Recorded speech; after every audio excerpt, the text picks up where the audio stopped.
Okay, we're live now. Okay, I'm gonna go. We're live now? Yes, we are.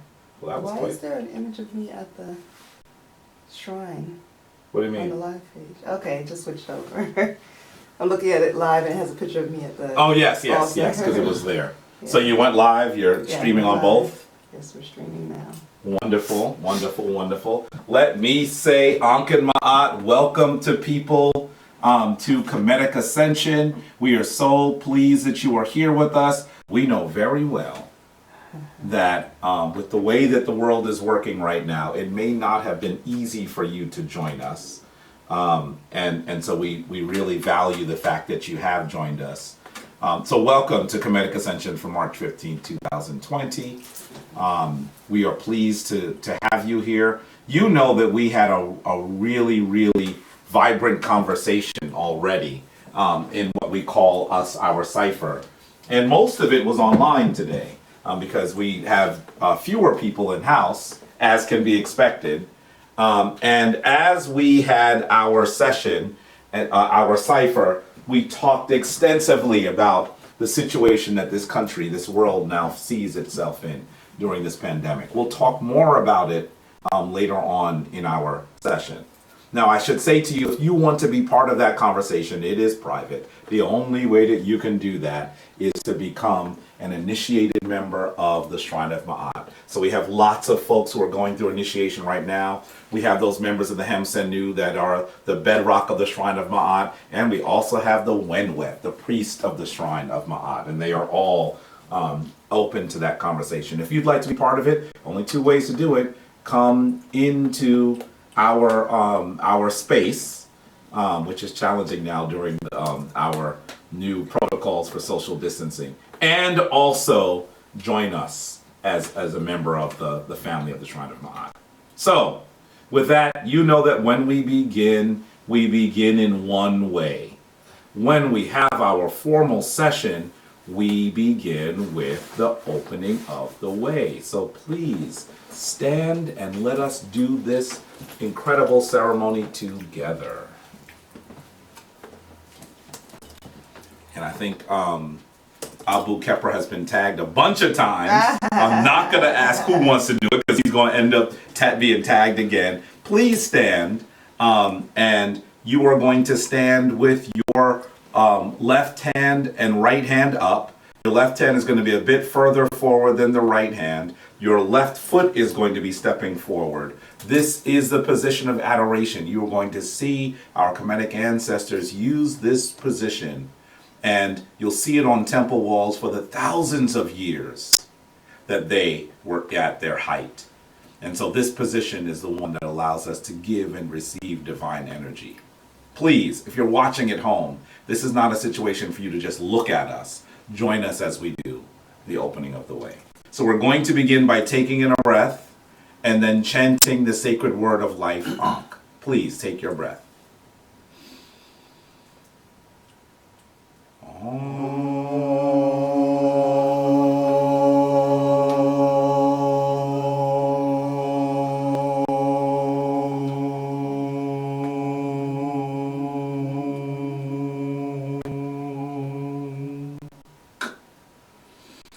Anetrakin bedhet.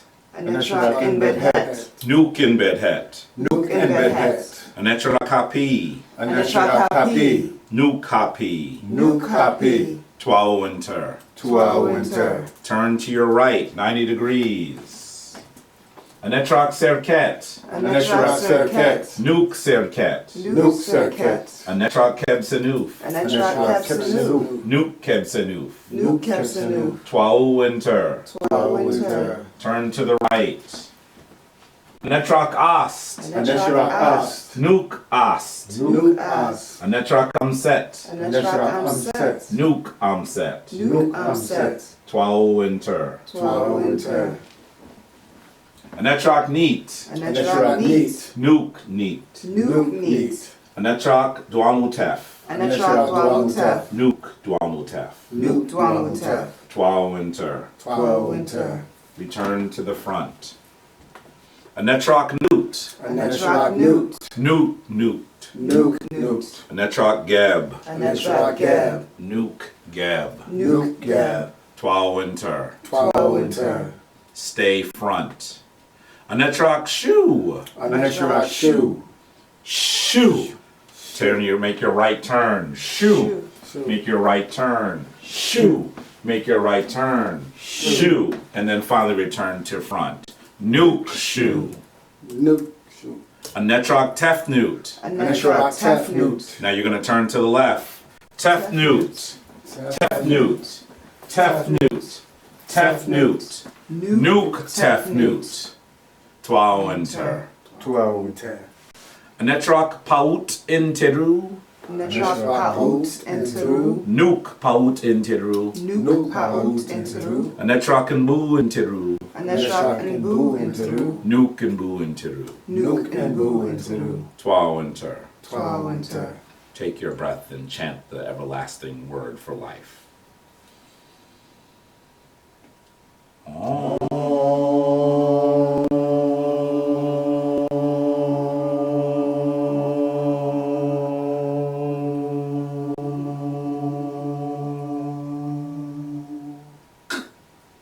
Twawinter. Twawinter. Dwa, dwa, dwa. Please do the opening of the way. You can be seated. Do the opening of the way because it is the ritual that reminds us who we are. It is the ritual that reminds us that we are the stuff of the stars, that we are powerful, infinitely powerful, that we are absolutely aligned with the universe because we are the universe. And if you continue to do this ritual, perhaps it will remind you just how powerful you are.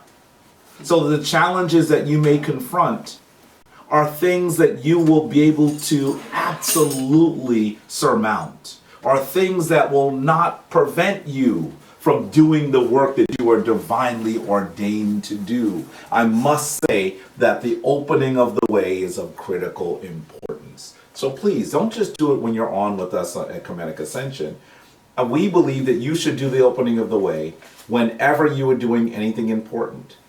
And your day is certainly important. And so we ask that you do the opening of the way because it will allow you to approach your work in power. And we must always give thanks to our shrine elder, Baba Heru Ankh Ra Samad Se Patada Ankh Man, the person that actually put this ceremony back into its current form. Now I say back into its current form, we don't have a record of anyone doing this ceremony in this manner in the ancient world. But we know that these directions, these neteru, these deities are directly those that our ancestors recognized. And so our elder put this ritual together and is directly in the mindset of our ancient Kemetic ancestors. We myrrh him, we thank him, we say a divine dua to him for allowing us to put it together and do this. And so I'm truly hopeful that you will take this ceremony as seriously as we do. So, at this point in our services, we go into what we call Hesi. What's Hesi? Chanting. Chanting. Divine adoration. Divine adoration. Words of power. Hesi is the way that our ancient Kemetic ancestors galvanized their power in song, in chanting, in praise.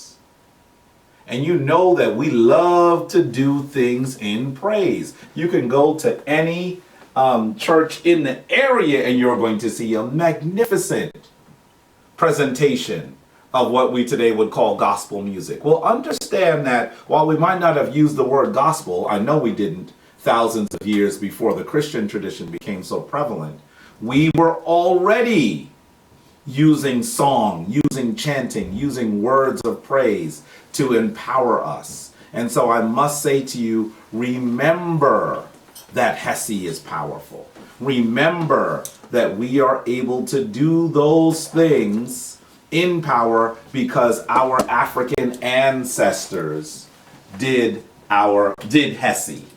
And so I know we see the Hesse master Abu Kepra pulling out the drum. Went to get the drum. Are there any instruments that you'd like? Oh, the Hesse master just walked in. Uncle Johnson. Uncle Johnson. We see Abu Dodi Bastet just came in too. Who wants to have? We have a shekere here. Somebody want a shekere? I have my stuff. You have your stuff, shekere? If you want. Big one, small one? Take whichever one you want. And they have the drum, so maybe I'll use the Nubian drum today. Can I ask our Hesse masters, what do you want to cook up today? Well, you know what? I was on my way here. I was really chanting Uncle Johnson up. Yes. Do both of them?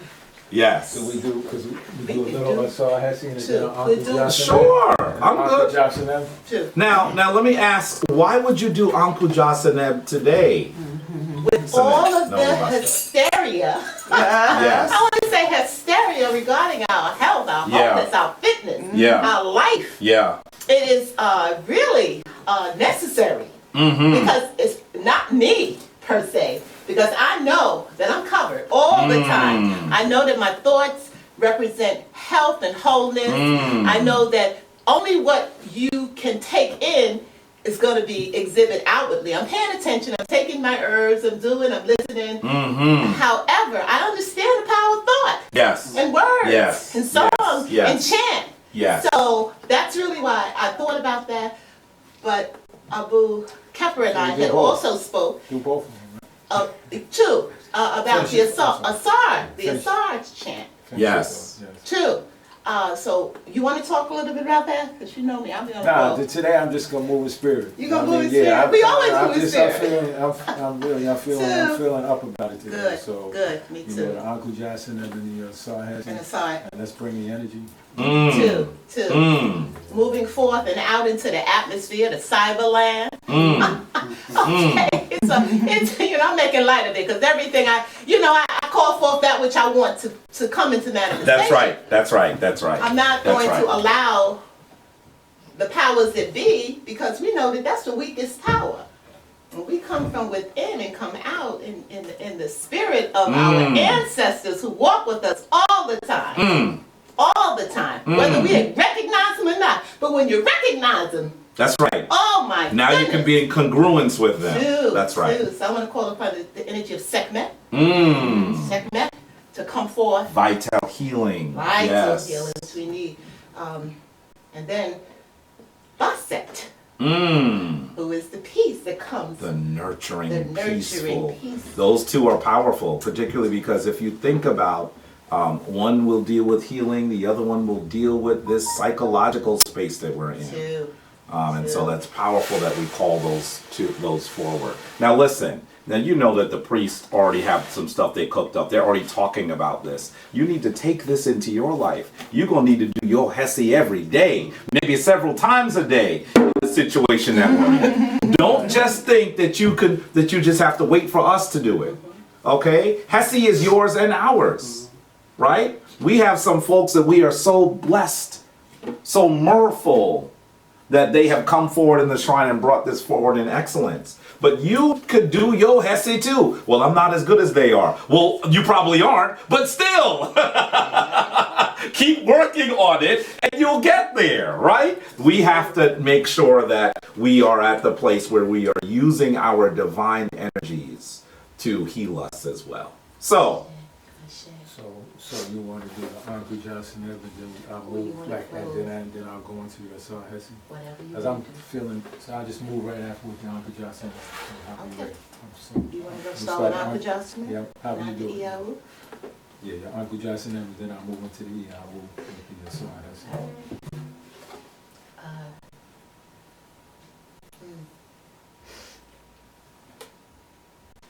Uncle Johnson, Uncle Johnson, Uncle Johnson,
Yeah, ooh.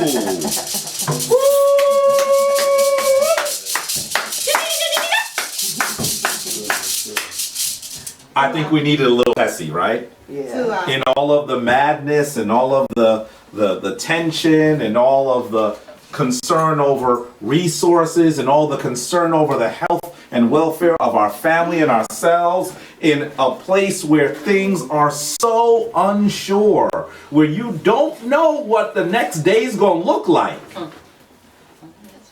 We need Hesse. We need to galvanize divine energy together. We saw a lady in the store yesterday. She was driving us crazy. But she came into the store. Now, you know that there's music on in the store just to keep you calm, right? In fact, even though the superfood town in Harlem is not owned by us, it's not. It's owned by, I believe, a Jewish family from the Bronx, right? Decent store. Not saying anything because we don't own it. But they know they in the hood, so what do they play? They play like some Motown. They got some R&B bopping, you know. So that's what they do. Well, this sister came in with her cart and a speaker playing gospel music.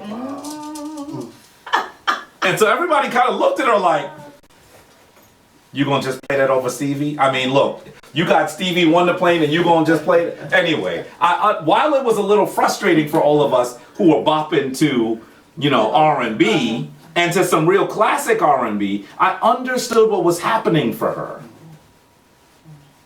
In this moment when there is so much fear, when there is so much uncertainty, where the ground that seems to be flat and straight and level is unlevel and rocky and plagued with gaps and holes and all sorts of inequity, sometimes we have to remember that we need to go into spirit. And so that's what was happening for her. I know that's And so while she frustrated us, we was like, all right, we get it. We're gonna listen to some Right, yeah, I guess we get it. And she was looking at everybody like this. Singing her gospel like, say something to me. Go ahead and say something to me.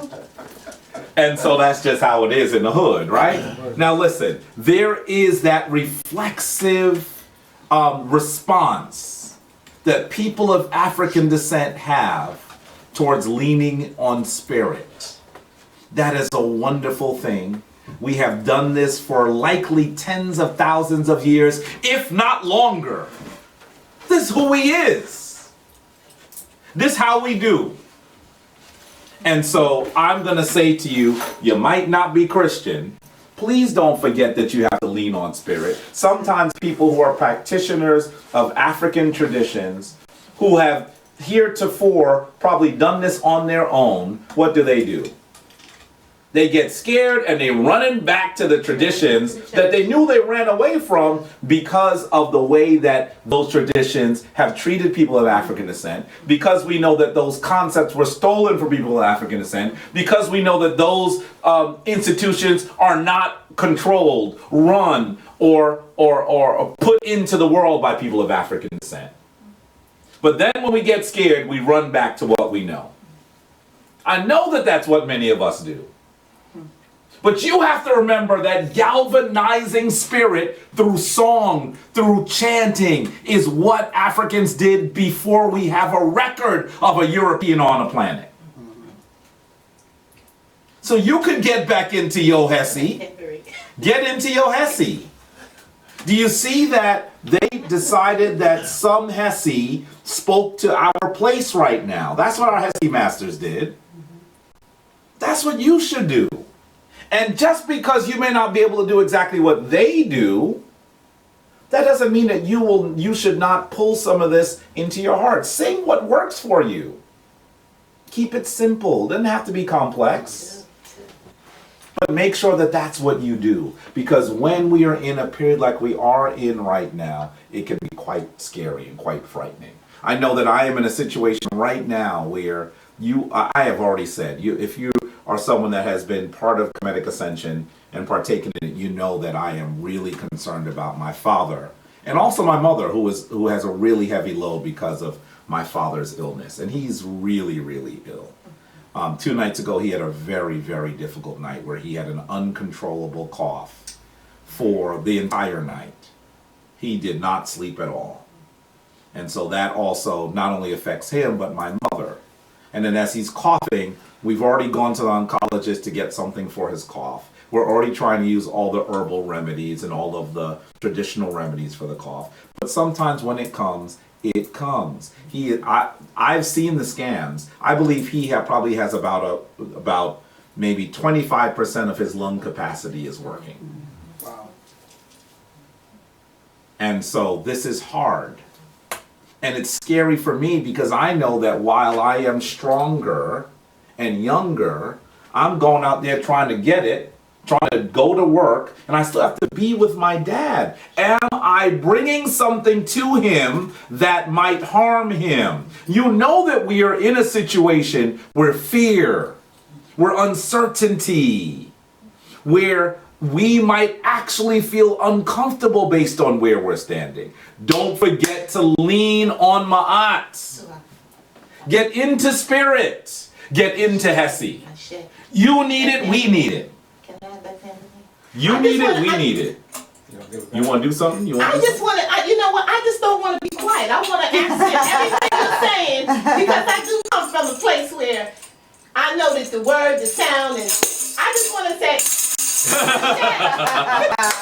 And keep in mind, listen, some of you know that when you go to a black church, you hear the tambourine, right? And you might associate that with Christianity. But you have to understand that we've always done that. That sound, Anika, if I can for a second, that sound actually is something that your Kemetic ancestors found to be sacred. This is the shesheta. Sometimes when the Romans came, they called it the sistrum. But understand, this is the shesheta. So that sound is absolutely something that Africans have been doing. We're remembering something. We might have forgotten the name, but we know how to get it in.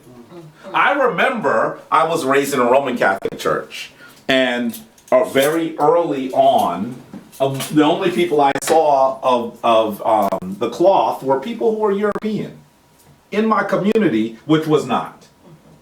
I grew up in a community that was Afro-Caribbean primarily, but also a bunch of folks from the South as well. So there were a lot of people of African descent in my community, a middle-class working community. But the people in front of the room did not look like us. They just did not. Now, I remember one time, and this is a real interesting period in the development of that church, they recognized that they were competing with the Baptist churches that were coming around. So they actually, heretofore, what used to happen is they had a nun, an old Tamhu nun, that was on the organ, and all of the services sound like this. It was terrible. I know it was. It was terrible. I didn't even want him to get the example. Because she knew what was coming. You know how many times Every single service sounded like that. Bless her little heart. She was trying.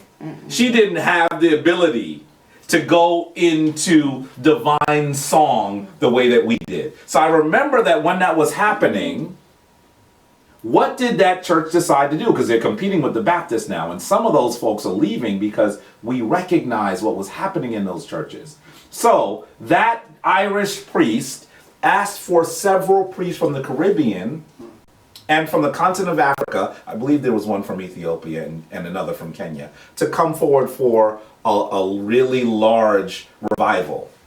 And so they were there. They're Roman Catholic priests. And of course the nun was there. And at one point, I believe this was the Kenyan priest. The Kenyan priest, while she was singing, said, and everybody in the church went,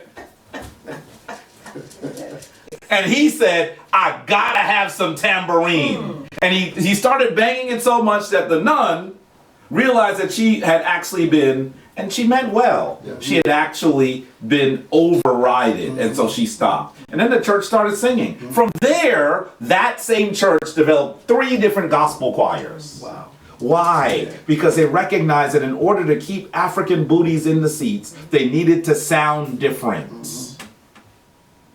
We've been doing this for a long time.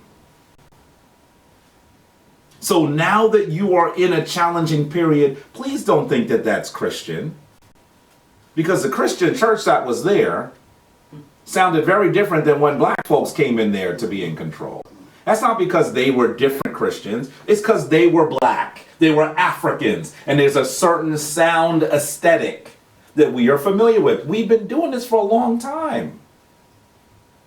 So, please make sure you're bringing it into your day as well. Does that make sense? Yes. We're going to be doing more over the next few years to actually develop. I know the Hesse Masters have been talking about it. The Wenwet have been talking about it. We're going to be trying to put forward some musical offerings, perhaps streaming, perhaps on CD, so that you can take some of it with you as well. Because it's important for you to be able to do that. It's important for you to be able to bring it in with you. So, let's move. You know that at this part of our service, at this part of Kemetic Ascension, we go into what we call the word of the Sebayit. And the word from the Sebayit is really structured to allow one to really become comfortable with, come on, move with me. There we go. To be comfortable with using the Kemetic tradition and recognizing what happens in the Kemetic tradition, actually using it in many ways for the place that we are in. And so today, could I talk about anything other than what's happening with coronavirus? Sure. Now, you have to talk about it. I think some people might say I am sick and tired of hearing about this. But the problem that I think we have is that I'm still hearing things that are not necessarily factual. I still know that people are scared. And if you can't come to your spiritual institution, if you can't come to your Kemetic shrine to get solace, then where else should you go? And so let's talk a little bit about what's happening with the coronavirus, what's happening in the community around, it looks like Anika stepped away for a second, around the coronavirus and what we perhaps should be doing in this difficult place that we find ourselves into. So let's talk about trying to find wisdom in the age of COVID-19. And I know that phrase is one that we have to use because, well, we'll talk more about why in a moment. So let's go. First off, some factual information. I think that it's good to start with factual information because there's a lot out there that I have heard that just isn't factual. And it's important for us to know what we're talking about. So what is generally called the novel coronavirus, or more accurately called COVID-19? By the way, the name COVID-19 was dictated by the WHO. The WHO is the World Health Organization. The World Health Organization is part of the United Nations. Just so you understand what we're talking about. And I also want you to know that the term COVID stands for coronavirus disease, viral disease, 19. The 19 comes into effect because it came forward in 2019. And so that's where the word comes from. The most accurate term for it is COVID-19. That is what this particular virus has been deemed. That is important because calling it COVID-19 hopefully will help people understand and refute some of the things that we have heard. So there are a bunch of things we've heard. Let's go through what it is first. First of all, know that this new virus is part of a large class of viruses called coronaviruses.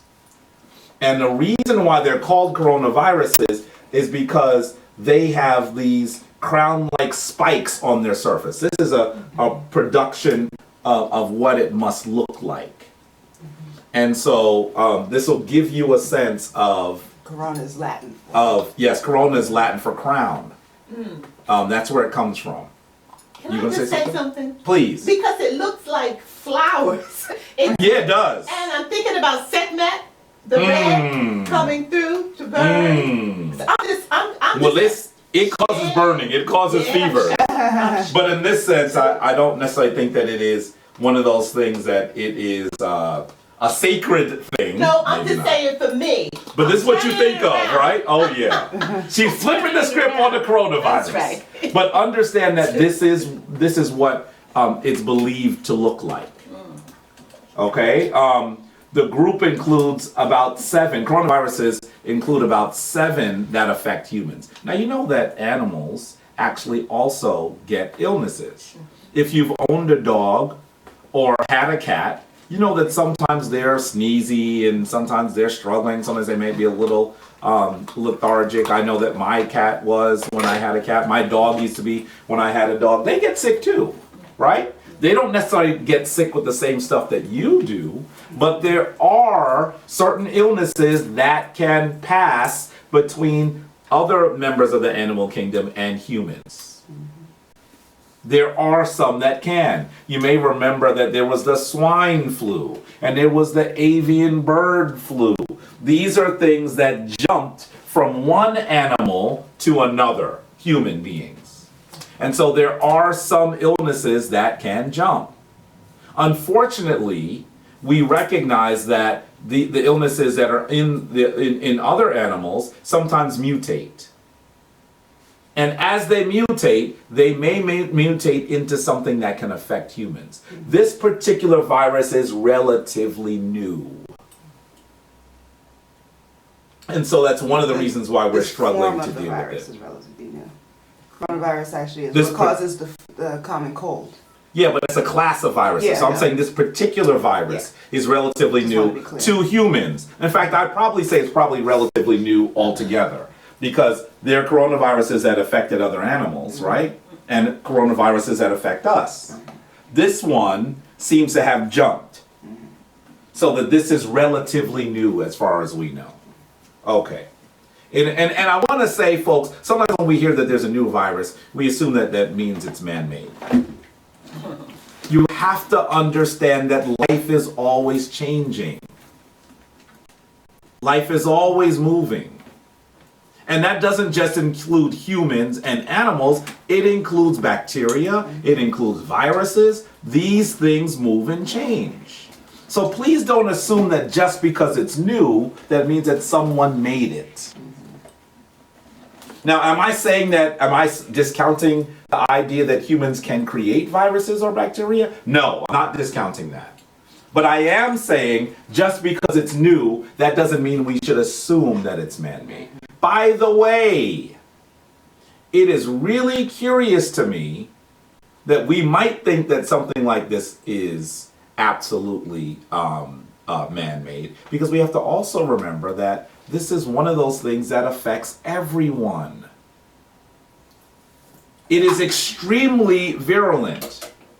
It actually it's contagious. It's very contagious. So to me, it would be odd to create something that could affect everybody, that can be transmitted to everybody, while also trying to profit on it. There is no vaccine. There are several that are in the works, but there is no vaccine. And so you have to understand that I doubt that this is something that humans did intentionally. It just doesn't make logical sense to me. Now, some of you might want to argue that it is. Let me just say that let's make a logical argument. Make a logical argument. Make a logical argument about where it must have come from. Now, let me say this. Some people say that the disease, the vaccine has already been patented. that you know that a patent is public, right? A patent is something that you own, so you can tell other people that you own it. So if you have a patent, it is essentially a public offering to let other people know this is my territory. If you come into it, you're either going to owe me some royalties or I'm going to sue you and prevent you from doing something. So when people say that the vaccine is already patented, a patent is public. Does that make that? So I want you to make a logical argument. Now, let me also say something else. If you had created something that could affect such a large swath of humanity, and you had patented a vaccine, I'm going to say to you that you might want to let somebody know right now, because everybody else is working on them too. That's almost like me creating something and I have the solution and I'm waiting long enough to try to find the right time to say I have it, but by the time I say I have it, everybody else has it too. So make a logical argument. If there was a vaccine that really worked, we would know. Because if I had it, I would let people know. Now understand that a vaccine has to go through several trials, so it could take as short as 6 months and as long as 18 months or more to get a vaccine to market. So that right now, if someone had a really great vaccine, we would probably hear it. They're still going through the process of trying. There's several that supposedly have been developed, but they're along the pathway of getting it to human beings. You don't just develop it tomorrow and then use it today. That's what happens in movies. That's not what happens in the real world. It takes time to get something to market. And for a vaccine that's going to be used by humans at this scale, there have to also be what? Human trials. So understand that saying that there's already a patent is likely not the case, because a patent is public. And also saying that that someone created this so they could benefit from it. I'm not saying that it's impossible that that's happened, but I'm saying it's not, if you think about it logically, it's not likely that that's what happened. Okay? All right. Yes. Yeah, Jabbar, are we aware, because it started in China, and the people that caught it in China that went in the hospital, they're coming out now. And Some of them are. Recovering a lot faster. So Yeah. They don't have a vaccine yet, or? No. Now, here's the deal. We're going to talk about this. I'm going to answer that question in a minute. Okay. Okay, in order. Mm-hmm. So let me say this to you. Some of the coronaviruses that affect humans are the ones that caused MERS. Have you heard about MERS? Mm-hmm. It was a real scare a few years ago. It's Middle Eastern Respiratory Syndrome is what MERS stands for. Mm-hmm. And you also heard about SARS. Mm-hmm. And so these are two coronaviruses that cause things that might have become pandemics. They did not become pandemics. They were epidemics. What's the difference? A pandemic, pan means all. So a pandemic is something that is so virulent that it crosses across large national borders, right? Mm-hmm. An epidemic is something that may affect a large number of people in a certain area. Mm-hmm. So MERS and SARS did not become pandemics, but they were certainly epidemics. In fact, there's still concerns that they could still, if we don't get a hold on some of these things, they don't go away. We haven't cured them, so they could still be very dangerous. It's still possible that SARS could have a resurgence. I've also told you that these things also mutate. So these are reasons why we should be very concerned. The reason why people are really concerned, for example, about the bird flu is because birds don't have passports. They don't stop at the border and take their temperature to see whether, whether they can come into a country. They just move. And so it's very concerning that there might be a coronavirus that really jumped from birds to humans in a large way. Because we wouldn't be able to stop people at the border coming off of planes or boats or buses or cars to say, maybe you have it, you should be quarantined. The bird is just going to fly. So that's why people are very concerned about that. You should also understand that the common cold is also in the class of coronaviruses. And so the two coronaviruses that most commonly cause the common cold are OC43 and 229E. Those are the two that usually cause the common cold. How do we know? Because when people have colds and you do swabs in their nose, those are the viruses that we see. And they are also coronaviruses. So let's be clear. While the common cold, which almost everyone in the world has probably had at some point, is also in the class of coronaviruses, that doesn't mean that what we are experiencing right now, COVID-19, is the common cold. Okay? Some people said, don't worry about it, it's like the common cold. Just because it's in the class of the common cold doesn't mean that it's not dangerous. Just like there are a bunch of things that can kill you, a knife, a gun, a bomb. If I had to choose which one I was going to get dealt with, I'd probably say a knife. But guess what? They're all dangerous. I would never choose a bomb. Okay, I'd rather a bomb over a gun. In some ways, this is the difference between a common cold and what we might be seeing with COVID-19. However, the knife might be slower. The bomb, you just... The knife might be slower. But the bomb, you might not even realize you were bombed. Yes, but I'd probably rather be stabbed than shot or blown up by a bomb. If you had to choose one of them, what would you choose? Stabbed, shot, or blown up by a bomb? You have to choose one. Which one, Anika? Come on now. These are not good options, right? These are not good options. Can it be none of the above, right? How about I sit out of this one? But that's what I want to put it in perspective, what we're dealing with.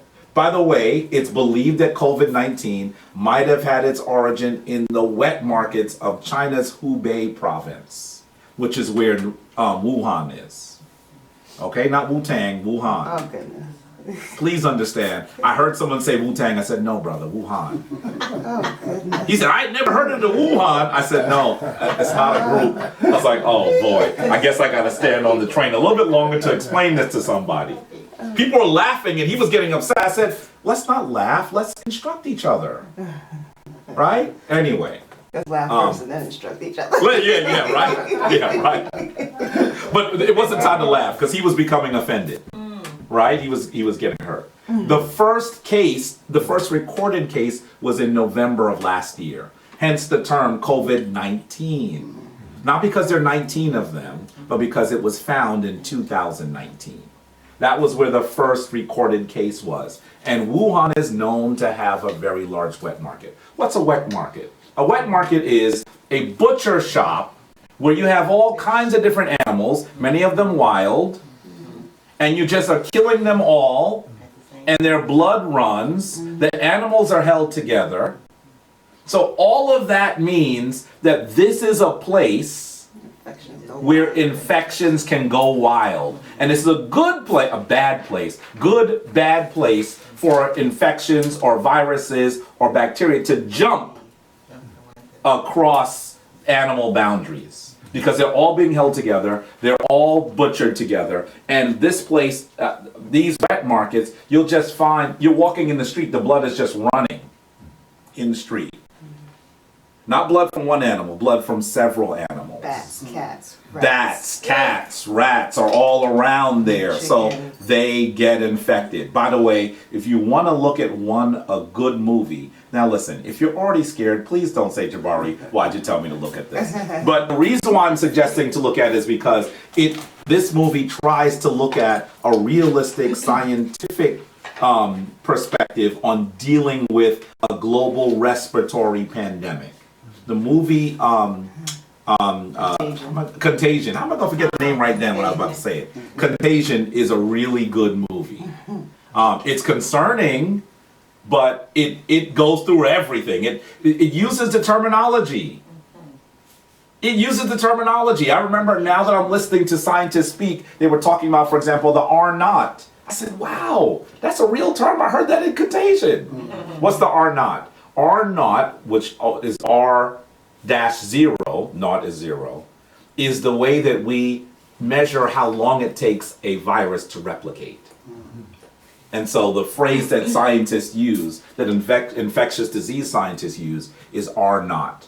Because if you know how quickly the disease replicates, it also is a reason to have concern, right? They even talked about social distancing in that movie.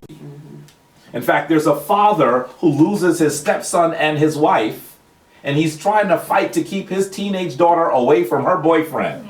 This is almost a losing battle, right? So, yeah, it's just rough.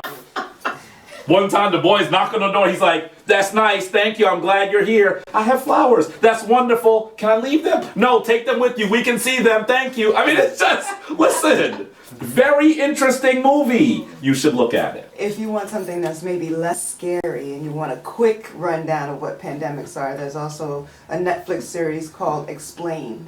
Yes. They have an episode on pandemics, and they show you how diseases move from place to place, and how they determine when it's going to be a pandemic, how it spreads. It's 20 minutes long, and it's really into the Listen, details. Explained is amazing, okay? They look at issues and they try to really give you a deep dive in 20 minutes.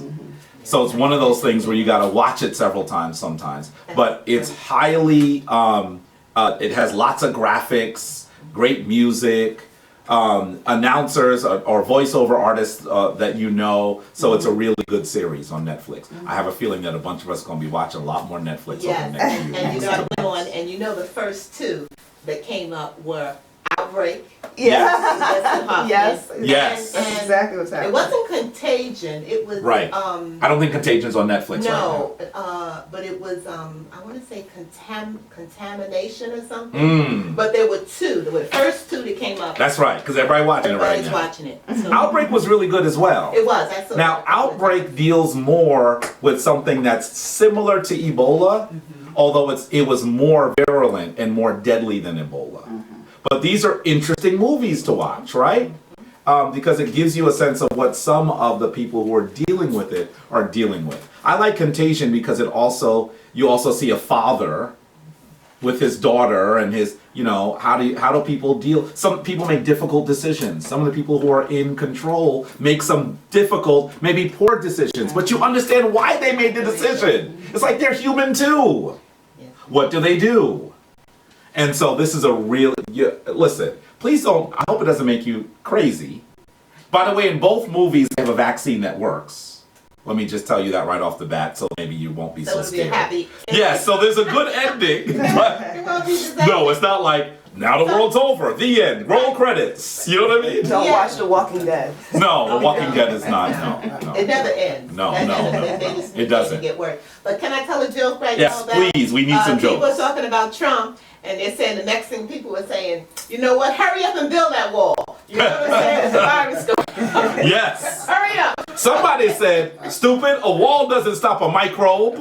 So yeah, this is, I don't know why they're not coughing on Trump right now. Well, Trump has been around so many people that are either self-quarantined or tested positive. So it was revealed last night that they said that he was tested on Friday and he was negative yesterday. So we'll see what happens. Now keep in mind, you should know that Trump, they say he's a germaphobe.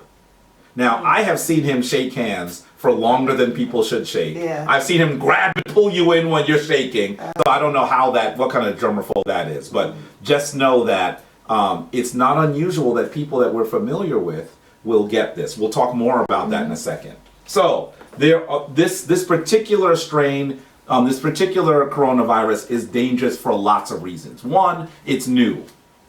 So we don't know exactly how far it will go. We don't really know exactly what the mortality rate is.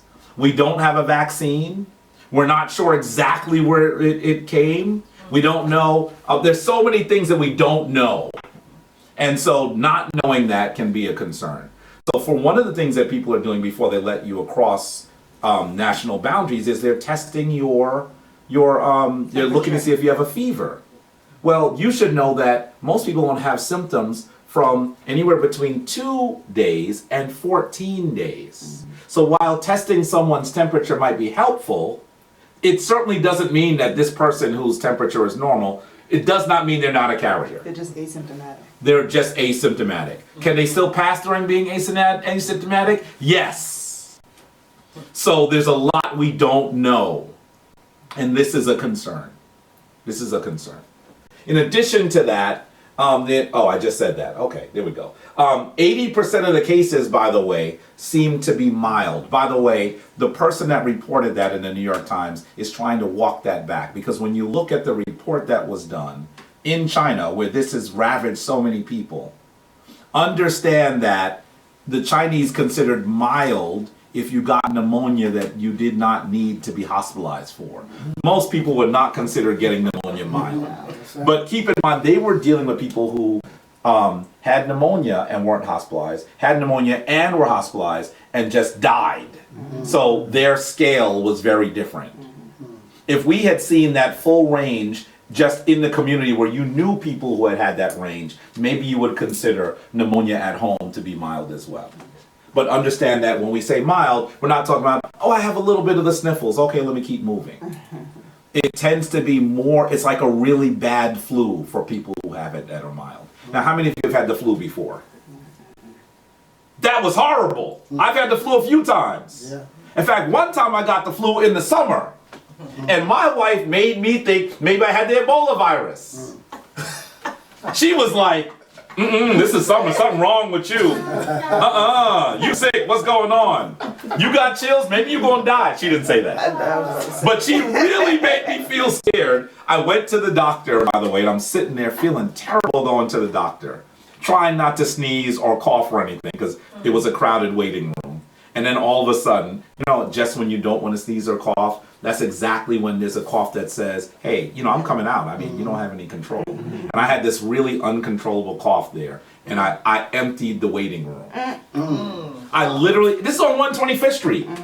I literally emptied the waiting room. I coughed, I was apologizing, I coughed, I wanted to move, I coughed, it was just getting worse. I tried to move, I had to get towards the door, through people. People was moving, some people grabbed their babies, grabbed their children. An old lady tripped me with her cane and she tried to get past me. Someone was telling the old lady, well, maybe you should let him leave before you go. It was too late because she's slow with the cane. It was just a mess. A mess.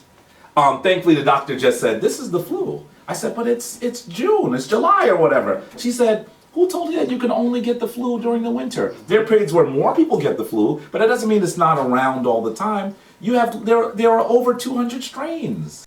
So you got the flu. I said, are you sure? Should you take a chest swab, a nasal swab? She said, little baby, or baby, or honey baby, I think she called me. Honey baby, it's the flu. You'll be okay. So at least I could go home and, yeah, you heard it? You can say, See, when I came home and told her that, she was still like, I don't know, maybe you got the Ebola, or whatever. We already know that our men don't go to the doctor enough, so I have to scare you in a way that would get you out and make sure you get your medication or whatever you needed.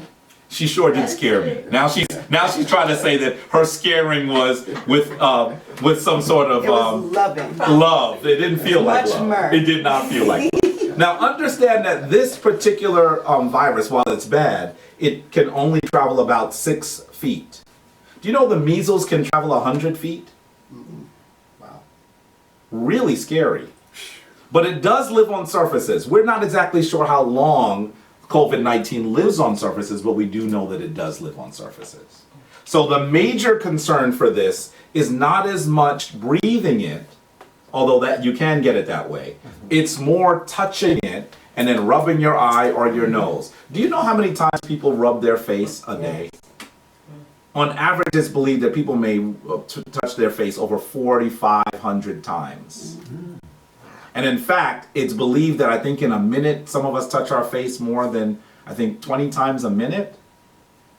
I have seen people on the train rubbing away, rubbing their nose, and I'm like, by the way, I've seen people rubbing their face with the rubber glove. What is wrong with you? We have a lot of work to do to be better prepared for this. I'll tell you, my face itches more now that I'm conscious that I can't touch my face. Yes, yes. So it's yes. like I'm sitting there like, oh, I want to scratch so bad. Yes. I can't touch it. Yes. It's real. If you really have to, use the back of your hand. By the way, if you have the tissue, if you use the tissue and you grab it out your pocket, you probably touched all over. You're probably still putting it in your eye or in your nose. This particular virus has to go into your mucosis. That's where it lives. And so you have to be very cautious about that. Okay? If you really have to touch, I hope you at least have some hand sanitizer so you can do the best you can. It is believed that this may be more contagious and more deadly than the flu. Now you should know that people are saying it has a 1 to 5 percent death rate. That might sound really low. The flu has less than 1% death rate. And on most years, anywhere between 12,000 and nearly 40,000 people die of the flu in the United States alone. So understand that the flu can be very, very dangerous. The symptoms include a fever, a dry hacking cough, difficulty breathing, and weakness and listlessness. Sounds a lot like the flu, right? Well, this is like the flu on steroids. It's really, really dangerous in that sense. There have been several promising vaccines, but like I said, it could take 12 to 18 months to actually go into mass production. Now, here are the worst case scenarios. There have been several articles this week in the New York Times on worst case scenarios. It is believed that the infection could actually reach anywhere between 160 and 214 million people in the United States. How many people are in the United States? 350 million. I think it's 330 million. That's close, 350. So imagine if it goes to 214 million. We're talking about almost everybody getting it at some point. This is scary. So people who are saying, are they hyping this? Should we be concerned? I'm not trying to make you go out and just lose your mind, but you should be concerned and try to have some precautions so that you're protecting yourself and your family. It's possible, worst case scenario, that there may need to be hospitalization for anywhere between 2.4 to 21 million people. By the way, you should know that the United States on any given time has beds for about 700,000. So this would be really bad.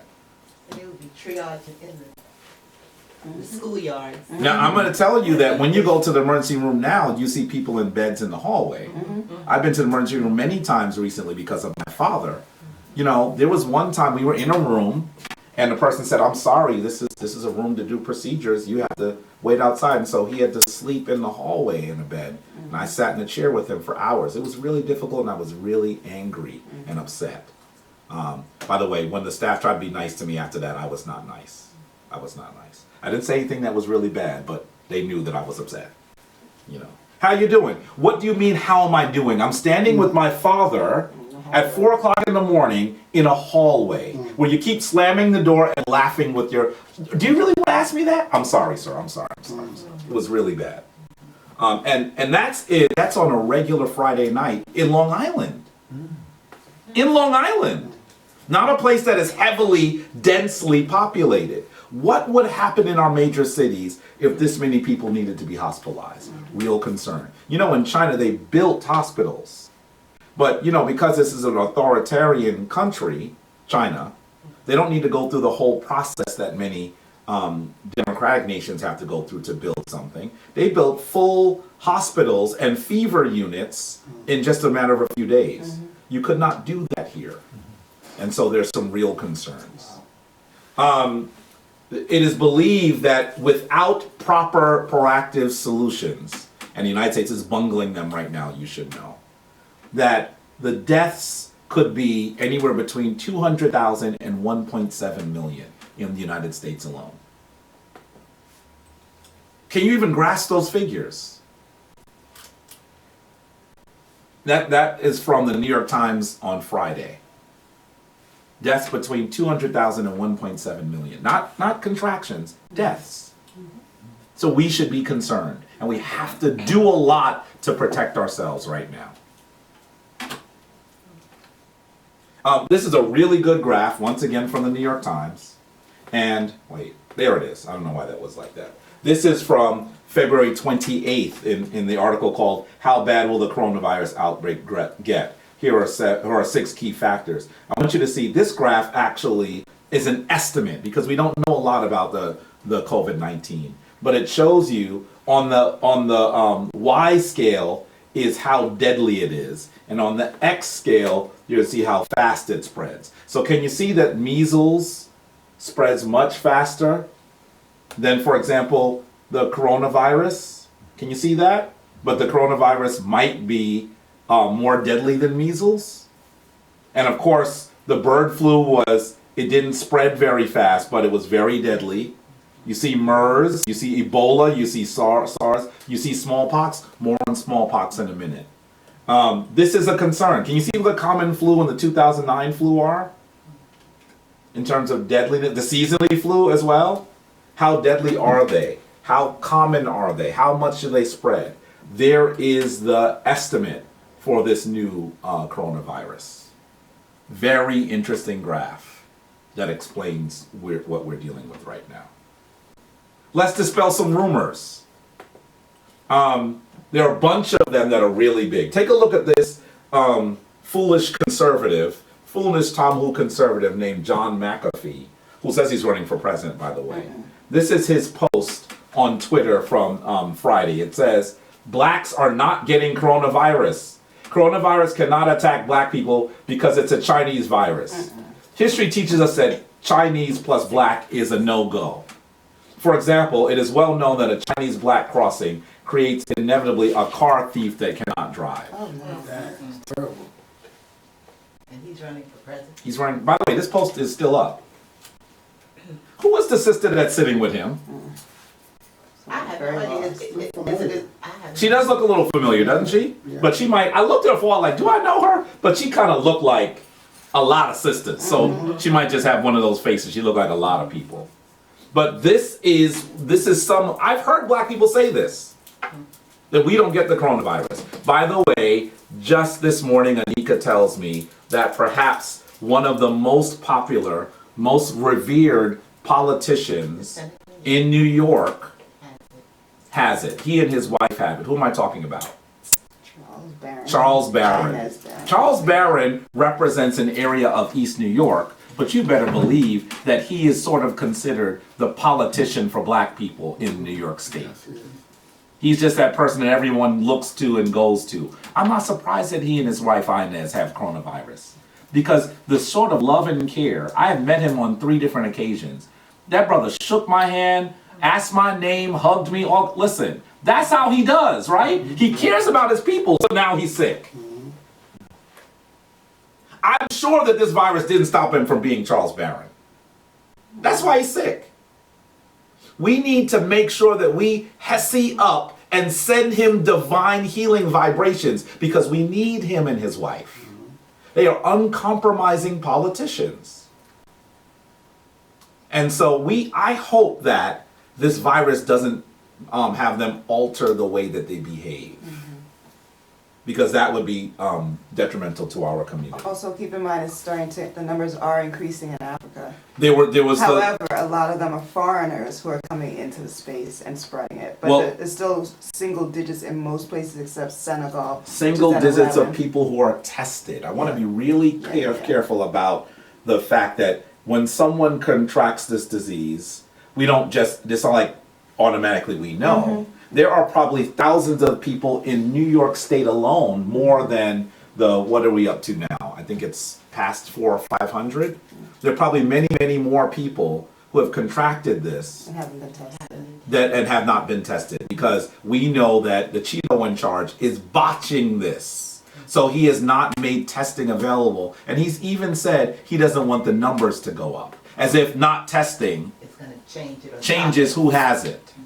He's botching this badly. And so understand that this is part of what is happening. Now, on the continent of Africa, you should expect that there are a lot of places where people have not been tested. Now, I'm not trying to say that the outbreak there as it is in China or in the United States or in other places. It seems pretty likely that it's lower there. But you should understand that many places on the continent, access to healthcare is a major issue. Anika right now is trying to develop a program with her institution, SUNY Downstate, and the nation of Ghana. In Ghana, a relatively well-resourced African country, relatively well-resourced, still a developing nation. My understanding is that the number of doctors to the general population is 1 to 45,000. We went to the clinic in the village that we are citizens of. That clinic was a room with some handouts. And the thing that the woman was so proud of is to show us that they had facilities. And we were like, what are you referring to? They had a toilet in the back. She was so proud to show us that they had a toilet. By the way, the toilet, the condition of the toilet was not, you wouldn't be happy there. Let's put it that way.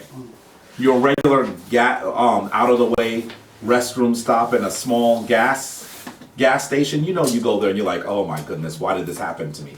Those were better than the one that she showed us. So when you're in a place that you don't have access because of the underdevelopment by powerful Western nations, you have to understand that you should expect that the numbers would be lower there. You should expect it. Not because people are contracting it, but because they're not getting tested. So, you should. The CDC has put together a facts sheet about COVID-19. Do you see their most common fact? The one that they have to dispel the most? Fact number 1, diseases can make anyone sick regardless of their race or ethnicity.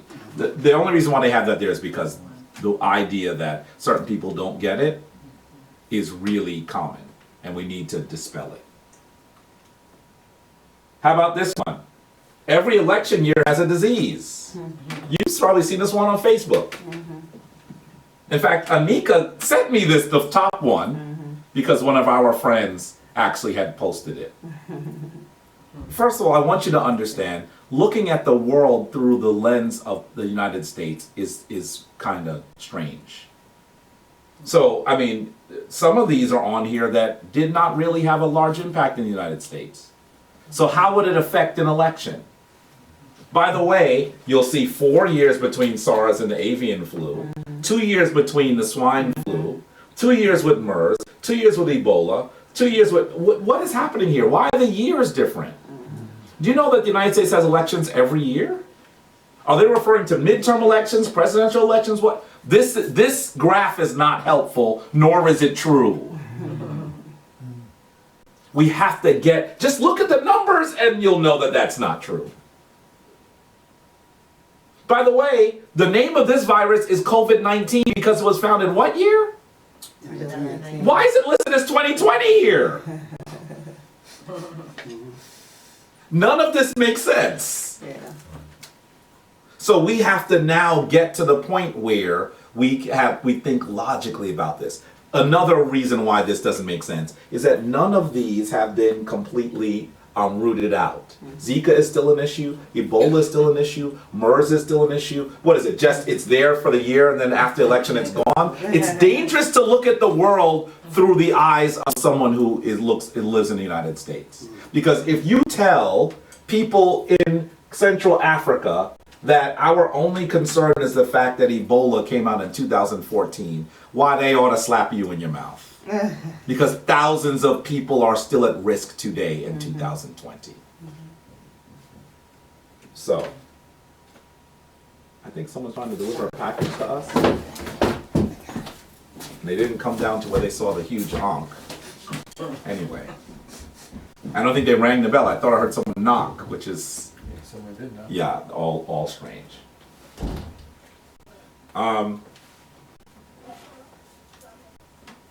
Yeah. Anyway,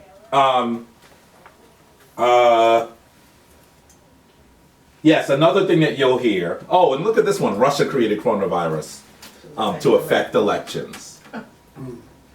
Listen, the Russians are meddling in elections, but do I have to say anything about that?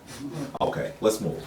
The other thing that you'll hear is coronaviruses are similar to the common cold or the flu, so we should just ignore it, right? That doesn't make sense.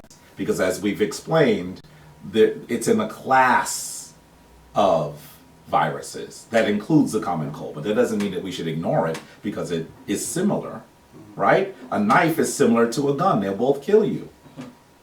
Which one would you prefer, right? COVID-19 is man-made. I've talked about this a little bit. I can't tell you that it definitely wasn't man-made, but it's peculiar to me that something would be developed that can equally damage everyone regardless of their national boundaries. So that doesn't sound like a logical argument. Why does that one come up? Because we don't trust the Western nations, Western powers. I get it. I trust them less than you do. But it doesn't mean that we should make arguments that don't follow logic. Okay? By the way, without it being man-made, there'll still be people who are profiteers. So I mean, they're profiteers for the common cold. So it doesn't need to be man-made for them to be profiteers. That they're gonna find a way to make money. That's what capitalism is. So saying it's man-made doesn't mean, hey, we know they're gonna profit on it. They'll profit on anything. Okay, why are there major epidemics each election period? I talked about that one. Be cautious around certain ethnicities. Did you see this one? The rapper Cash Doll is in a lot of trouble right now because she posted an image, a photoshopped image of the Disney princesses, all with masks on except Mulan, and it says, "Sorry, Mulan, but we never know." She's in a lot of trouble right now. We need to understand, first of all, while this originated in China, China is a very diverse place with a very large number of people. Why are we tormenting individual Asian people? Do you know how diverse? There are a billion people there. So now we're going to treat Chinese people all over the world poorly because of what happened, what might have happened in one region? That's ridiculous. Look at this Singapore student in Singapore that was beaten badly because a man said, "I don't want a coronavirus in my country," and beat him up. By the way, if they didn't want coronavirus in their country and you were concerned he had it, beating him up and punching him in the eye would probably be the worst thing for you to do. Anyway, none of this makes logical sense. Make sure that you keep yourself in a place where you can think logically. Because when you develop things that are irrational, it becomes more dangerous. We need to make sure that we are using our divine intellect to affect this. Did you want to say something, Brother Clarence? Look like you wanted to. Now I want to say this one is one that I'm going to hear, and I get flack on it all the time, and people want to debate me on it, and vaccines are dangerous, and here's another version of it. Vaccines are the white man's science. Now let me start by saying, I don't want to be stuck with anything that I don't have to be. Just because I am going to argue to you that vaccines are helpful, that doesn't mean that I believe that everything someone can stick into your veins is good. So do your research, right? But to be anti-vaccine entirely, that violates what we know about the scientific literature. Millions of people, perhaps tens of millions of people, are alive today because they had a vaccine. And by the way, one of the reasons why people are uncomfortable is because they think of vaccines as Western science. There's a What question. is this? Yes. Does the vaccine act differently for Africans because of melanin? First of all, I'm sorry, not the vaccine, coronavirus. That's a virus. There is absolutely no scientific literature that says that the coronavirus will act differently for anyone. There's no literature that says that.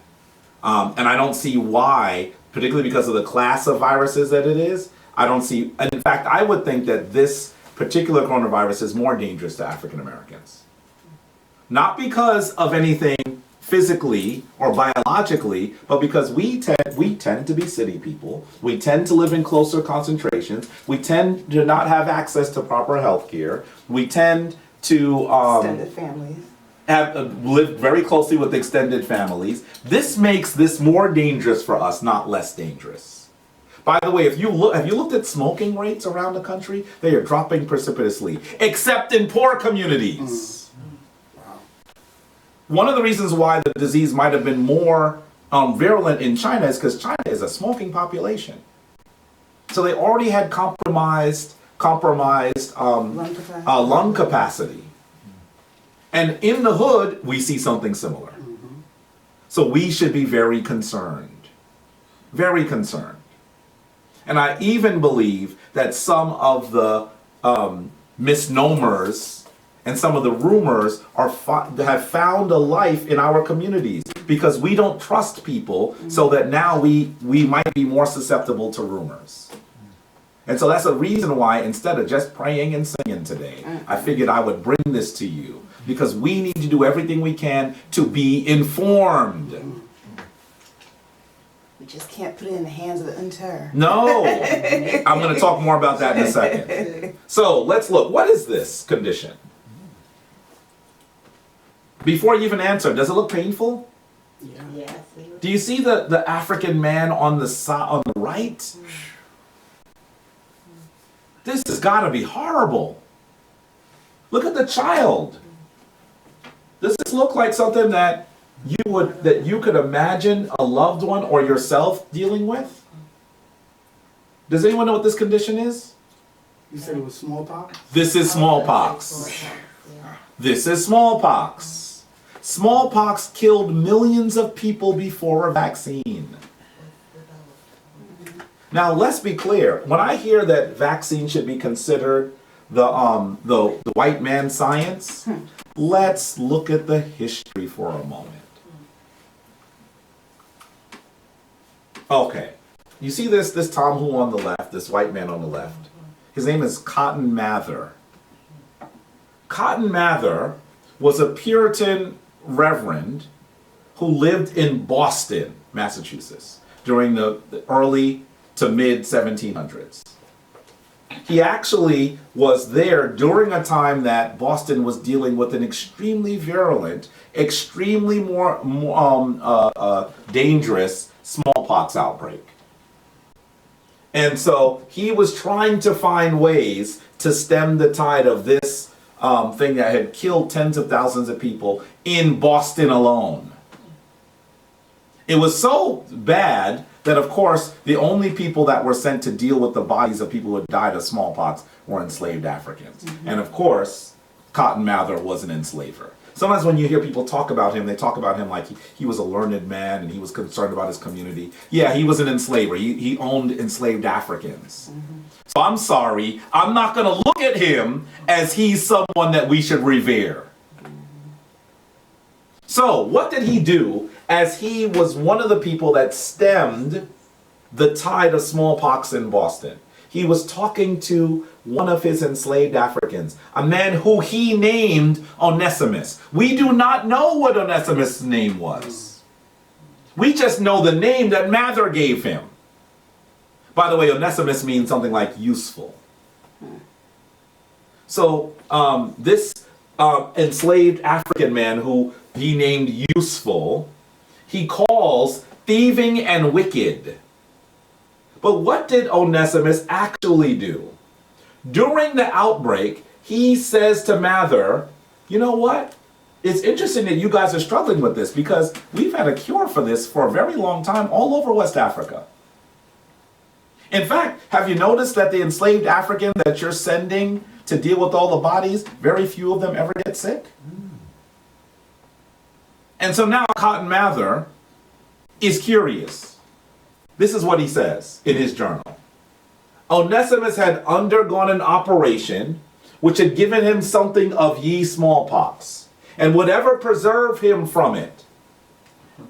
Adding that among Africans, and whoever has ye courage to use it, was forever free from ye contagion. He described ye operation to me, and showed me in his arm ye scar. So that Cotton Mather was able to bring this very dangerous, very deadly infection into control because he is credited with developing the first vaccine. How dare you give him credit for it? The enslaved man who he owned told him what to do and showed him what happened. And so basically what they did is they took a small portion of the variola scar, those same scars that you saw, from someone who had recovered smallpox. They would grind it, sit it for some time to make sure that the organisms had died, and then they would put a small scar on someone's arm and put a portion of it into their arm. This is a vaccine. Yes. Was that the first vaccine in the United States ever? It's one of the first. One yes. of the first. Yes. It's one of the first. He gets credit. And he gets credit for it. Not Onesimus. In fact, we're just beginning to know his name. And unfortunately, the name that we know is a name that was given to him by his enslaver. We know that Onesimus later actually purchases his own freedom. And in the contract that gives him his freedom, it says he can go do whatever he wants, but he is obligated to work for Cotton Mather, the Mather family, whenever we ask. So this man didn't even give the African who saved literally tens of thousands of lives and gave him absolutely popularity around saving people from this disease. He doesn't even free him. Why Cotton Mather should be under hell somewhere. But that doesn't end. I mean, look at Henrietta Lacks. Yes. And the fact that they took her cells and reused them and the family does not get anything for them. One of the family members came to our institution at Downstate to speak and they still don't get anything. But some of it is also on the family because they're ignorant of how much money they're losing. It's believed over $1 trillion in profits has been allowing people rendered to from use those using her cells. cells. And all they get is to sit on the board to determine how the cells are used. Right. They don't And I get don't want to anything go else. too far into Henrietta Lacks because this is the point that you should get. This is a vaccine. And so when we have these overall anti-vaccine positions, one of the things when you dig far enough, one of the reasons why we have that position often is because we don't trust white people and we think vaccines are white science. Let's stop giving them so much credit. That's right. The Tamil did not create this. Africans did. And so we need to stop giving them so much credit. Science is what we brought to the world in excellence. By the way, let me go ahead and greet our elder who is online now. Give myrrh to Baba Heru Ankara Samad Sepata. It's good to see you in cyberspace. Anika and I said that we need to come see you and make sure that you're eating. Make sure you're good. Make sure you're not dealing with some of the stores being unstocked. So we might knock on your door and leave you a care basket instead of coming in. But I'll stop. I went to see him last week. you went to see him last week. But things have changed since last week now. Come on now. So we hope that you are in Myrrh and in Seneb, Baba Heru, because we need you. So, and you know that the people who we should be most concerned about are those people who are elders. Now, Baba Heru is in incredible shape because of the work he does and the food he eats, but that doesn't mean I'm not concerned about my Baba. I am. So, let's shift. Here goes a graph that shows the death rate in Boston from 1702 to 1920. Can you see 1721 that there were over 8,000 deaths in Boston alone? Can you imagine that? And can you see how it drops over the next few years? This is because of the work of a West African man.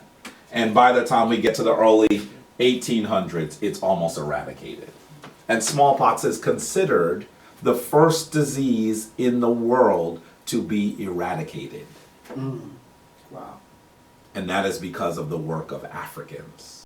Let's not give them credit for everything. Stop it, African.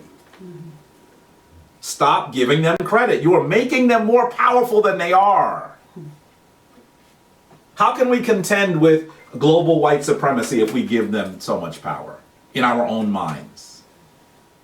This graph, by the way, comes from Science and News from Harvard University. Now, I have to cite everything because some of you are still not going to believe me.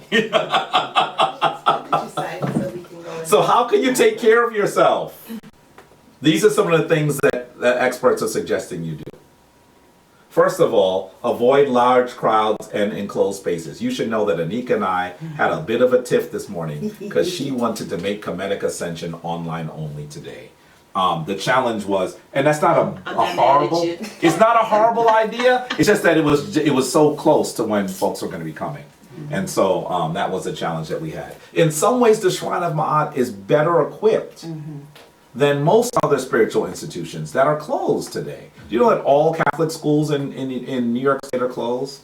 Do you know that churches are not operating? Well, the Shrine of Ma'at we didn't intend to be mostly online, but we have a small space. You know that. There are people who would like to come who don't come because the space is small. But know that because we do so much online, because we're a tiny shrine with a gigantic reach, means that, and perhaps we are more equipped for this particular period. We are even considering what we're going to do to make sure the community is maintaining its spiritual, psychological, emotional integrity during this time. If things get worse, look, we might even do a daily broadcast just to make you feel stronger. It'll be short. Look at Anika. She's like, daily? How you going to do that? It's going to be short. We're going to check in with you to see how you're doing. If things get worse. They didn't tell me I couldn't go to work. I still have a job. You heard that you're doing it. By the way, in a minute, she's going to get told to stay home. But you wait, you watch. You watch. They told the faculty to stay home. They said the rest of us minions have to come Did in. they ask you if you had a Windows computer at home? Just as a student they did, but not as an administrator. But I'm saying they're considering what they're going to do, is what I'm saying. And if things get worse, by the way, you have to understand, family, things will get worse. Be prepared for that, because we're not doing enough testing. That's the problem. There are many, many people who are probably walking around that have not been tested. And so, and people who are going, just in the New York Times last week was an article of someone who went to the emergency room 3 times before they got tested and were positive. So, just understand, would you go to the emergency room 3 times? No. Do you know what the emergency room is like? After the first time, I might have been like, you know what, I'm gonna just stay home, I'm sorry. Yes, I wouldn't have done No. So if you can't get access to testing, how do we know how many people? And you know that New York State is now number 2, the second state in terms of infections. So, and the other one, you know, some of you may know, is Washington State. This is going to grow. It's going to get worse before it gets better. Now, let's be clear. Even though it has a high mortality rate, high means somewhere between 1% and 5%. Many of us may become ill, be uncomfortable, but be back to normal, right? There's some silver lining in this darkening, approaching cloud. But we just need to make sure that we are keeping ourselves physically, spiritually, emotionally intact. I'm going to definitely tell Sonetta that he needs to do a daily show so that people feel strong during this time that we got to lock in. You about to tell us you retired? No. I don't like her. See that? I am just. She gets to go where she wants to go now. I didn't go to DC though. Yes, I see. Yeah, because you were supposed to go for a training. But it wasn't because I was so much afraid. It was because everyone was afraid. Yeah. And did the training actually happen? It did, but I didn't go. Interesting. But I was going to be staying in a different place and not in the actual space Right. that the training was going to be held. So I'd have to transfer every day there very early. And I'm not, so I said, it'll be too much. And listen, we should be concerned. I'm not saying that you should be terrified. Mm-hmm. Be informed, educated, and take some proactive actions that will make sure that you and your family. Keep in mind, for example, we're not seeing large infection rates or mortality rates amongst young people. Right? The people that are most in jeopardy are people who have compromised immune systems, compromised vascular systems, and are older. By the way, in one of the articles, one of the studies in China, older is over 40. Oh, what the hell? Anyway, understand that children may not be actually having the most virulent effects, but they can be carriers. Mm-hmm. So this is not just about saying, I'm going to be fine.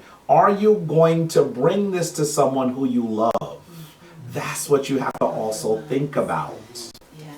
I am quite sure that if I contract it, I'm going to be miserable, I'm going to be annoyed, I'm not going to make no money because I'm a consultant and I don't have sick days. But keep in mind that I'm really concerned about the fact that I am the person taking care of my father's doctor's appointments. Yes. And that going there might be dangerous. I told my mother that when he has a doctor's appointment tomorrow morning, very early tomorrow morning, that I might wear a mask. And she said, you need to cover yourself in the blood of Jesus, you're going to be fine. I said, Mom, you need to understand, I'm not as worried about me. I'm concerned I might be bringing something to your dad, or to you. My father's 82, my mother's 78. So these are concerns. Okay, what are some of the other things you can do? Try not to shake hands. Okay? Clarence and I were joking before we went live that we're going to do a bit more Wakanda, right? Some people don't know the Kemetic greetings, but just go. We might need to go straight Wakanda on people, okay? So don't shake hands. Practice social distancing. When you can, in public spaces, try to stay about 6 feet away. And please don't beat up the person on the train that comes to sit right next to you, even though there's seats everywhere. That does happen. It happened to me on Friday, and I was a little annoyed, but just keep in mind that that's happening. Wash your hands very often with soap, and try to wash for at least 20 seconds. They say that one of the ways that you can do this is by singing Happy Birthday twice. The Stevie Wonder version? I haven't timed the Stevie Wonder edition. We're going to need to time that, okay?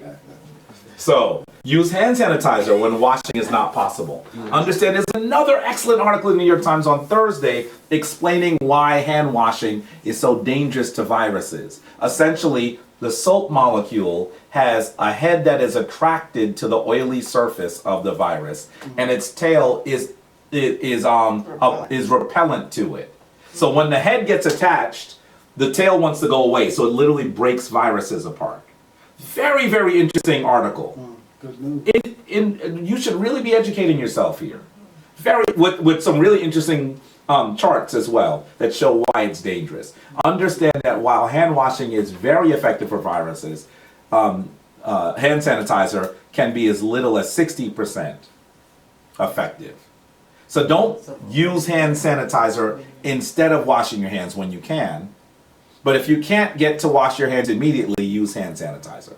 Does that make sense? Yes. If you can find it, because you know people have been hoarding and price gouging. But please make sure you're trying to use it. Cough and sneeze into your elbow, not into your hand. So do one of these, okay? Because people usually touch things with their hands and it can become very dangerous. Go to the hospital if you have a fever. Disinfect services that are shared. If you, unfortunately, are that person that needs to share some places, I've been running a computer training. I've been touching people's keyboards and stuff for weeks now. At least I'm trying to disinfect that stuff. And as soon as I talk to them, I finish showing them something, I got my hand sanitizer immediately, hoping that they don't be offended. They're not offended. But if they're offended, sorry, because I want to make sure that I am not. And I think of it this way. I'm not taking something to my parents. That's the way I think of it. Or your wife. So, or my wife, or my wife, or my wife. But I think of it as my parents because they are the ones that contract it more easily and it's more deadly for them. So, my wife is always talking about how young she is. So, now all of a sudden she want to be old. You see this? Okay. I want to be healthy. Stock up on supplies for a 14-day period. It's a good benchmark is to say, I should have stuff so that if I have to hunker down for 14 days. What if you contract something? They're going to tell you have to stay at home for 14 days. If you have to hunker down for 14 days, what will you eat? That's what you need to consider to yourself. Maybe you should have a little cash with you in the house because you might not be able to go to the ATM. Right? So these are things that you need to consider. Not because you're scared or terrified, but because you're smart. And because you're preparing for something that might affect this nation in ways that we haven't seen. Have you ever seen the NBA cancel a season in the midst? Have you ever seen Major League Baseball postpone? Have you ever seen the NHL cancel a season, postpone a season in the midst? Have you ever seen NCAA cancel all at the same time? This is unusual.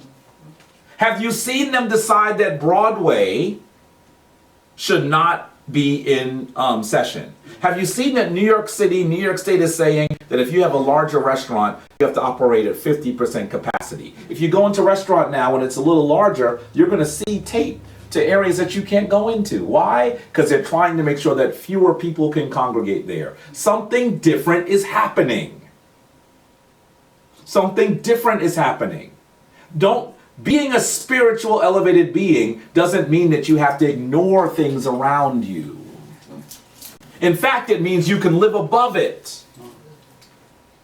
But you have to live above it by having the Smai Tawi, using your analytical mind and your intuitive mind together.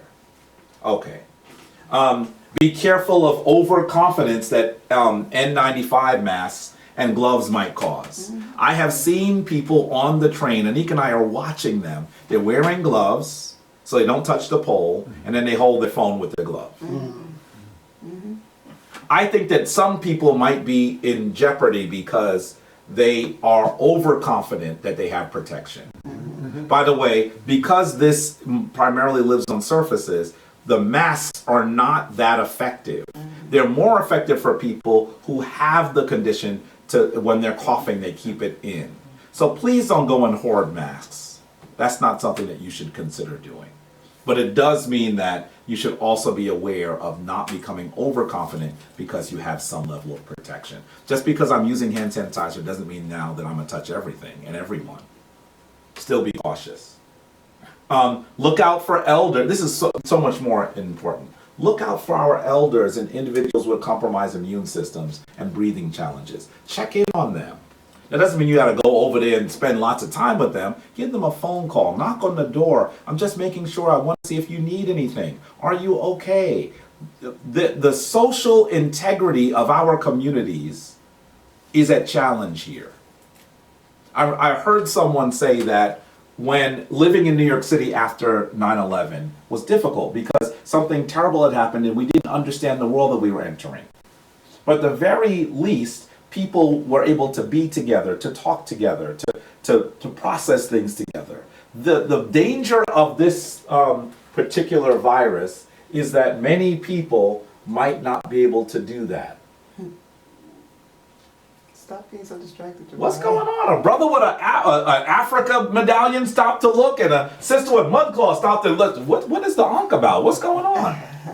Wonderful. She was coming in for a minute. It looked like she was coming in, but then she stopped. I don't know. Anyway, just know that these things absolutely will be important even more when we're in a situation where we're dealing with the virus. That means that you should separate yourself from people. How do people remain and maintain their psychological, emotional, and spiritual height? We have to make sure that we are communicating with people, being with people, checking on people. That's the work that we must do, family. That's the reason why the Shrine of Ma'at exists. Because we know that you've been doing this on your own. And doing it on your own is magnificent and blessed. But doing it together has a certain resonant power as well. And so it's important for you to check in on people. Finally, oh goodness, this is supposed to appear. Obviously this didn't come up right. But take a look. Does anyone know what this is? What does it look like?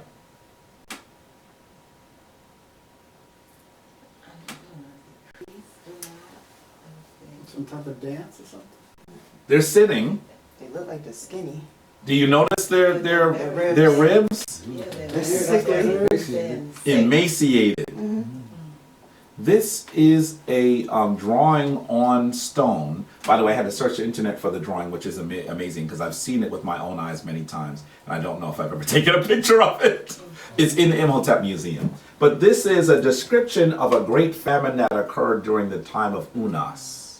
5th dynasty. By the way, people try to connect this to the biblical story. This is during the time of Unas. So even if you were trying to do that, boy, she's just in starvation. yes. So you better understand that even if you were going to try to connect it to any period where there was anyone that you could possibly call a Hyksos, a Jew Hexal, a Hexasu, this is long before they existed. So please let's not do that. But I want you to understand that we have dealt with strife due to natural phenomena before. And this happened during one of the most powerful nations. Take a look at this image. Does anyone know what this is?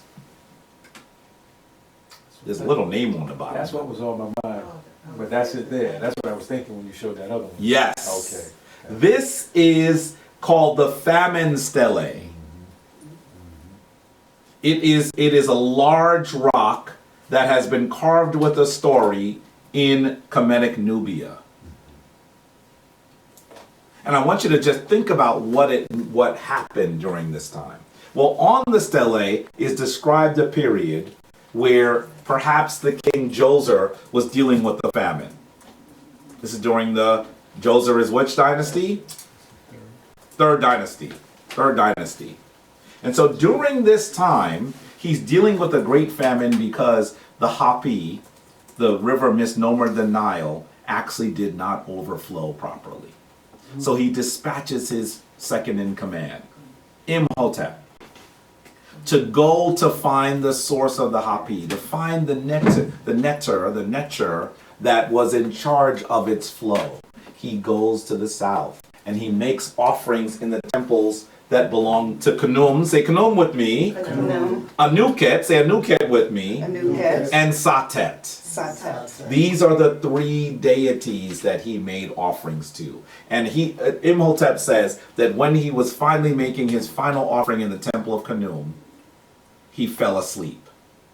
And Khnum came and visited with him and told him of his incredible power and said, because you have made offering to me, I will make sure that I allow the Hapi to flow once more. And so when this happens, it is said that the river then overflows its banks properly. And Djoser, Imhotep's king, says, because of this, I am going to give land to the temples in that region. And that those temples should leave that land open. So that not only they're going to have more resources, but they're going to have resources so that the land that we're giving them, they don't have to do anything on. What are we hearing?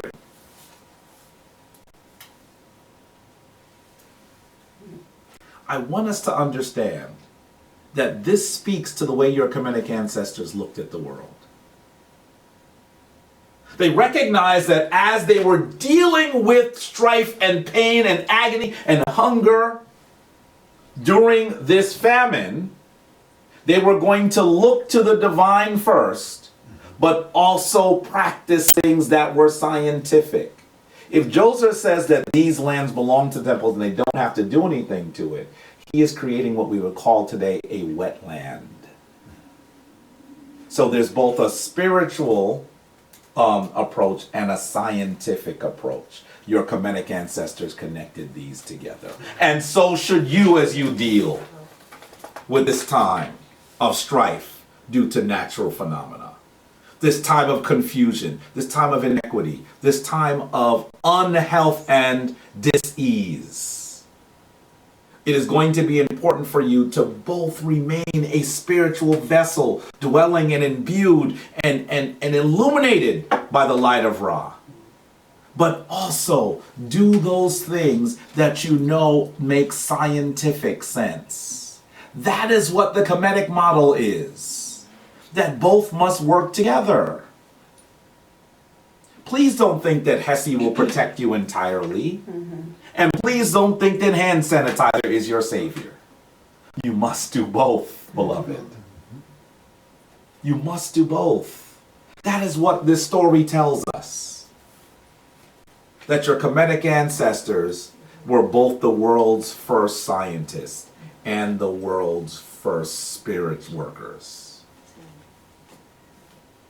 And so it's of critical importance for us to approach our modern day challenges with the minds of our ancestors. Because we know that even though they dealt with some of the most difficult periods, even though African people have dealt with some of the most difficult things that humans have ever dealt with, we are here, we are strong, and we are still standing.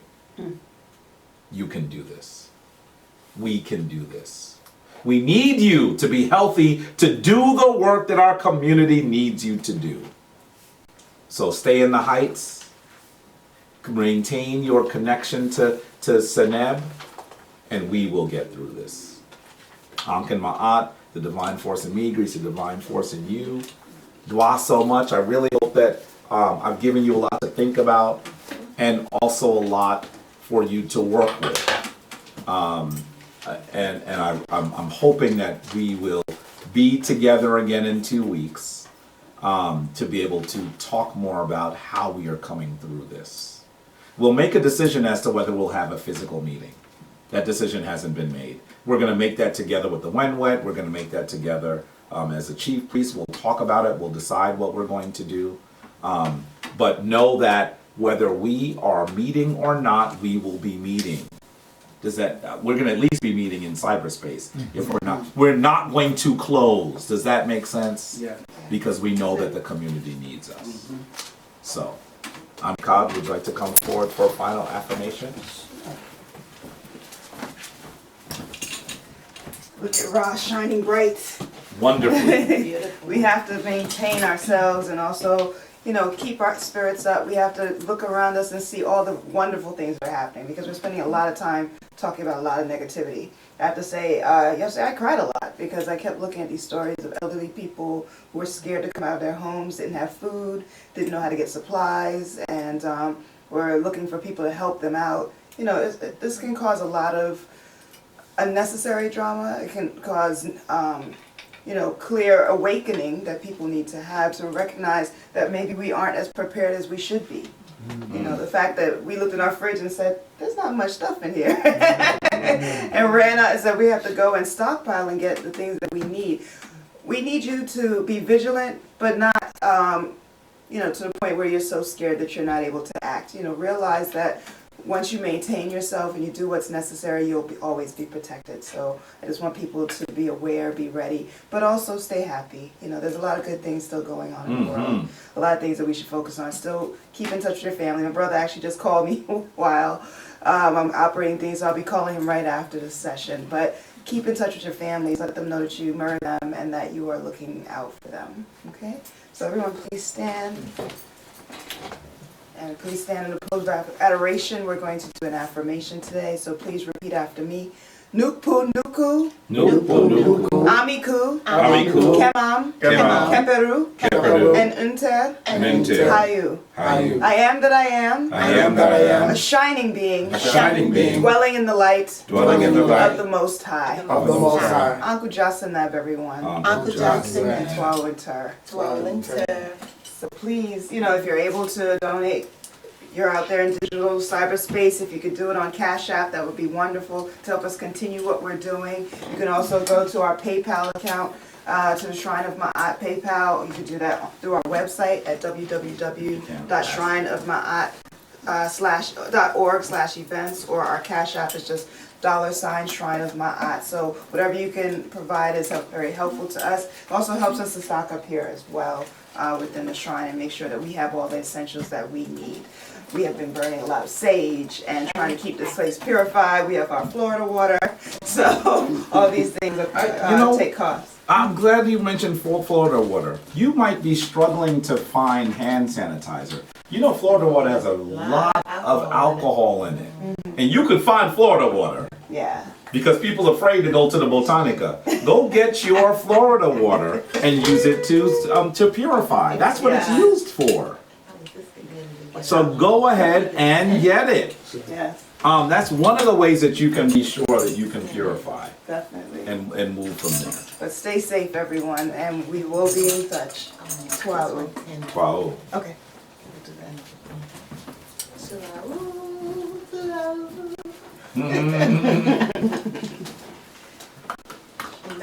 I'm not gonna touch you today. Yes. We're gonna just do some of that, boy. Gonna send some myrrh. Do some of that, send you some myrrh. Yes. It's a good thing. What a day. What a year. What a life. We dealing with it, boy. Yes, we are, aren't we? We are moving with it. Yes, we are. I'm just like, And we'll be fine. We just need to be smart about it, and you know, I honestly think that we'll be fine. we are. But it's gonna be It's gonna be tough. interesting. Yeah. Yeah, how it moves and how we